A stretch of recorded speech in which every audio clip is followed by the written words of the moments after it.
This video sponsored by EduQuest. இது online courses provide பண்ணுற company. இதில் நிறைய ஆன்லைன் கோர்சஸ் இருக்குது. Advanced marketing combo, digital marketing student combo, accounting and GST combo, advance stock marketing, இன்னும் நிறைய courses இருக்குது. இதோட லிங்க் உங்களுக்கு டிஸ்கிரிப்ஷனில் கொடுக்குறேன். தேவைப்படுறவங்க யூஸ் பண்ணி பாருங்கள். The struggle to find courses that truly speak your language, it's finally over. Welcome to EduQuest, where learning is made just for you. At EduQuest, we bring you a wide range of online courses, from career building programs to skill boosting masterclasses, all in your regional language.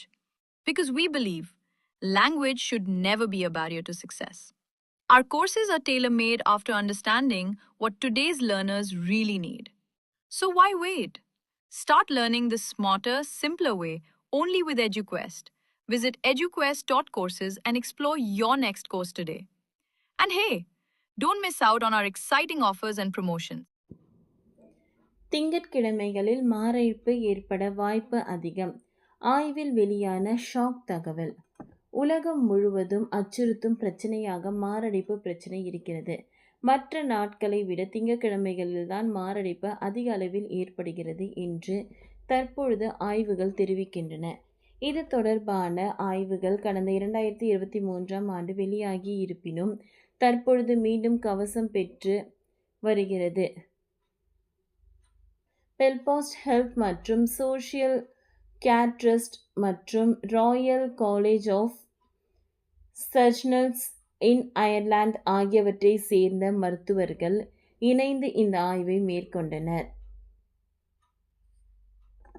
STEMI எனப்படும் தீவிர மாரடைப்பால் பாதிக்கப்பட்ட 10,528 நோயாளிகளின் மருத்துவ பதிவுகளை அவர்கள் ஆய்வு செய்தனர். 2013 முதல் 2018 வரையிலான காலகட்டத்தில் அயர்லாந்து தீவு முழுவதும் உள்ள மருத்துவமனைகளில் அனுமதிக்கப்பட்ட நோயாளிகளின் தரவு ஆய்வுக்கு எடுத்து செல்லப்பட்டன.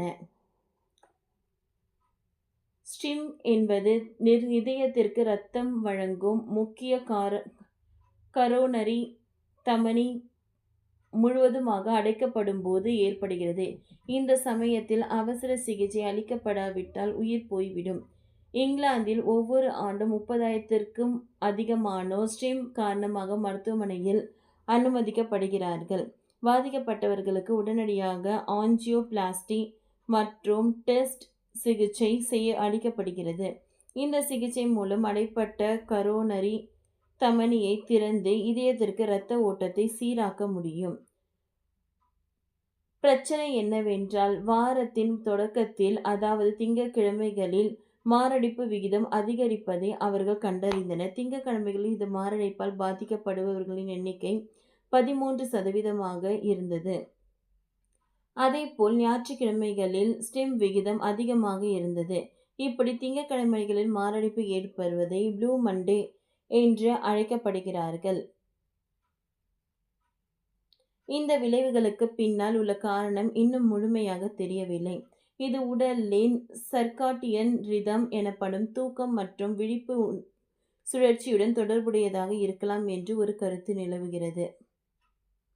இது ஆய்வு தலைமை தாங்கிய இருதவியல் நிபுணர் டாக்டர் ஜான் கூறுகையில், வாரத்தின் தொடக்கத்திற்கும் இம்மாரடைப்புக்கும் இடையே ஒரு வலுவான தொடர்பு இருப்பதாக நாங்கள் கண்டறிந்துள்ளோம். இது தொடர்பு ஆச்சரியமாக இருக்கிறது. இதற்கு ஒன்றுக்கும் மேற்பட்ட காரணங்கள் இருக்கலாம். முந்தைய ஆய்வுகளின் அடிப்படையில் சர்க்காட்டியன் ஒரு காரணமாக இருக்கலாம் என்று கூறியுள்ளார். ஆனால் இது மட்டும்தான் முழுமையான காரணமாக சொல்லிவிட முடியாது என்றும் சிலர் கூறுகின்றனர். இது எப்படி இருப்பினும் மது, சிகரெட், இதர போதை பழக்கங்கள் இல்லாததே சிறந்த வாழ்க்கையாகும். ஓகே ஃப்ரெண்ட்ஸ், இந்த வீடியோ உங்களுக்கு யூஸ்ஃபுல்லாக இருந்ததுன்னா லைக் பண்ணுங்கள், ஷேர் பண்ணுங்கள், சப்ஸ்கிரைப் பண்ணுங்கள். தேங்க்யூ.